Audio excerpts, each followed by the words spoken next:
ఇవాళ ఈ రాష్ట్రంలో జరుగుతున్నటువంటి ఎర్ర బుక్కు పేరుతో జరుగుతున్నటువంటి ఎర్రి పరిపాలన నరకాసుర ప్రభుత్వం కాక ఏమవుతుందని నేను అడుగుతున్నాను. ఇవాళ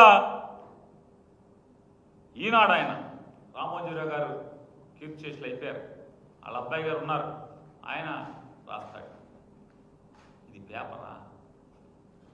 వెంటాడుతున్న వైకాపా పాపం అంట.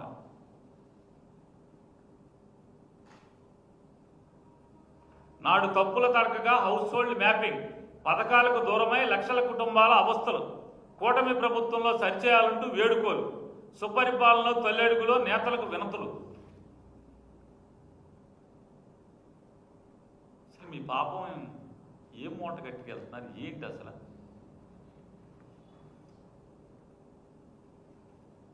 సంవత్సరం అయింది కదా మీరు, అంటే నిన్న ప్రమాణ స్వీకారం చేసి వాళ్ళు వెళ్ళామనుకుంటున్నారు ఏంటి?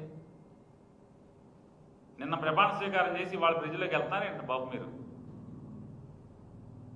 సంవత్సరం అయింది. సంవత్సరం నిండిన తర్వాత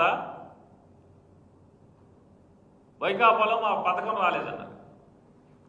నేను రామోజీరావు గారి అబ్బాయిని ప్రశ్నిస్తున్నా, వైఎస్ఆర్ కాంగ్రెస్ పార్టీ ప్రభుత్వమే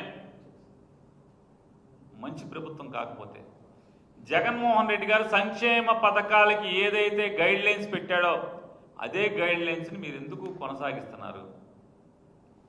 మా ప్రభుత్వం మంచిది కాకపోతే, మేము పెట్టిన నియమాలు మంచివి కాకపోతే అదే 6 స్టెప్ వ్యాలిడేషన్ మీరు 8 స్టెప్ వ్యాలిడేషన్ చేశారు. అదే మేము పెట్టిన ఆ రోజు ఎవడకాడు ఏదో ఒక కోటర్ తాగిన కోతిలాగా మాట్లాడారు. ఎవడకాడు ఏం మాట్లాడారు?